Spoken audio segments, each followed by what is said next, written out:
توبہ ٹیک سنگھ، سعادت حسن منٹو۔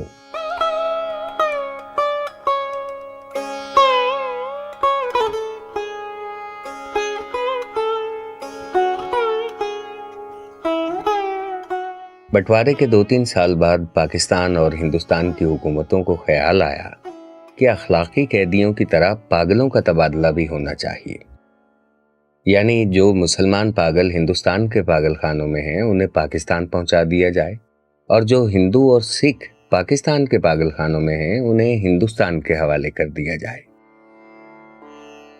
معلوم نہیں یہ بات معقول تھی یا غیر معقول، بہرحال دانش مندوں کے فیصلے کے مطابق ادھر ادھر اونچی سطح کی کانفرنسیں ہوئیں اور بالآخر ایک دن پاگلوں کے تبادلے کے لیے مقرر ہو گیا۔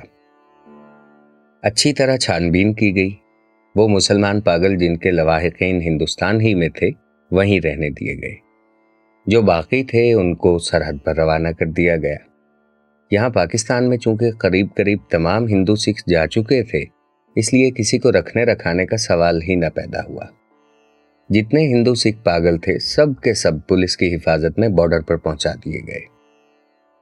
ادھر کا معلوم نہیں، لیکن ادھر لاہور کے پاگل خانے میں جب اس تبادلے کی خبر پہنچی تو بڑی دلچسپ چیمی گوئیاں ہونے لگی۔ ایک مسلمان پاگل جو 12 برس سے ہر روز باقاعدگی کے ساتھ زمیندار پڑھتا تھا، اس سے جب اس کے ایک دوست نے پوچھا، مولوی صاحب یہ پاکستان کیا ہوتا ہے؟ تو اس نے بڑے غور و فکر کے بعد جواب دیا، ہندوستان میں ایک ایسی جگہ ہے جہاں استرے بنتے ہیں۔ یہ جواب سن کر اس کا دوست مطمئن ہو گیا۔ اسی طرح ایک سکھ پاگل نے ایک دوسرے سکھ پاگل سے پوچھا، سردار جی ہمیں ہندوستان کیوں بھیجا جا رہا ہے؟ ہمیں تو وہاں کی بولی نہیں آتی۔ دوسرا مسکرایا، مجھے تو ہندوستانوں کی بولی آتی ہے، ہندوستانی بڑے شیطانی آکڑ آکڑ پھرتے ہیں۔ ایک دن نہاتے نہاتے ایک مسلمان پاگل نے پاکستان زندہ باد کا نعرہ اس زور سے بلند کیا کہ فرش پر پھسل کر گرا اور بے ہوش ہو گیا۔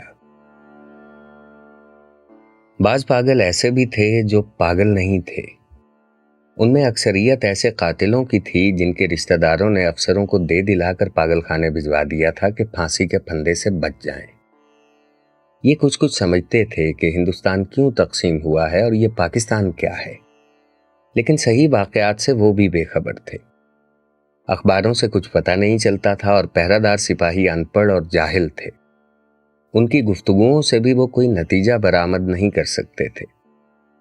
ان کو صرف اتنا معلوم تھا کہ ایک آدمی محمد علی جناح ہے جس کو قائد اعظم کہتے ہیں، اس نے مسلمانوں کے لیے ایک علیحدہ ملک بنایا ہے جس کا نام پاکستان ہے۔ یہ کہاں ہے، اس کا محل وقوع کیا ہے، اس کے متعلق وہ کچھ نہیں جانتے تھے۔ یہی وجہ ہے کہ پاگل خانے میں وہ سب پاگل جن کا دماغ پوری طرح معاف نہیں ہوا تھا اس مخمسے میں گرفتار تھے کہ وہ پاکستان میں ہیں یا ہندوستان میں۔ اگر ہندوستان میں ہیں تو پاکستان کہاں ہے؟ اگر وہ پاکستان میں ہیں تو یہ کیسے ہو سکتا ہے کہ وہ کچھ عرصہ پہلے یہیں رہتے ہوئے بھی ہندوستان میں تھے؟ ایک پاگل تو پاکستان اور ہندوستان اور پاکستان کے چکر میں کچھ ایسا گرفتار ہوا کہ اور زیادہ پاگل ہو گیا۔ جھاڑو دیتے دیتے ایک دن درخت پر چڑھ گیا اور ٹہنی پر بیٹھ کر 2 گھنٹے مسلسل تقریر کرتا رہا جو پاکستان اور ہندوستان کے نازک مسئلے پر تھی۔ سپاہیوں نے اسے نیچے اترنے کو کہا تو وہ اور اوپر چڑھ گیا۔ ڈرایا دھمکایا گیا تو اس نے کہا، میں ہندوستان میں رہنا چاہتا ہوں نہ پاکستان میں اس درخت پر ہی رہوں گا۔ بڑی مشکلوں کے بعد جب اس کا دورہ سرد پڑا تو وہ نیچے اترا اور اپنے ہندو سکھ دوستوں سے گلے مل کر رونے لگا۔ اس خیال سے اس کا دل بھر آیا تھا کہ وہ اسے چھوڑ کر ہندوستان چلے جائیں گے۔ ایک MSc پاس ریڈیو انجینئر میں جو مسلمان تھا اور دوسرے پاگلوں سے بالکل الگ تھلگ باغ کی ایک خاص روش پر سارا دن خاموش ٹہلتا رہتا تھا، یہ تبدیلی نمودار ہوئی کہ اس نے تمام کپڑے اتار کر دفعہ کے حوالے کر دیے اور ننگ دھڑنگ سارے باغ میں چلنا پھرنا شروع کر دیا۔ چنیوٹ کے ایک موٹے مسلمان پاگل نے جو مسلم لیگ کا سرگرم کارکن رہ چکا تھا اور دن میں 15-16 مرتبہ نہایا کرتا تھا، یکلخت یہ عادت ترک کر دی۔ اس کا نام محمد علی تھا۔ چنانچہ اس نے ایک دن اپنے جنگلے میں اعلان کر دیا کہ وہ قائد اعظم محمد علی جناح ہے۔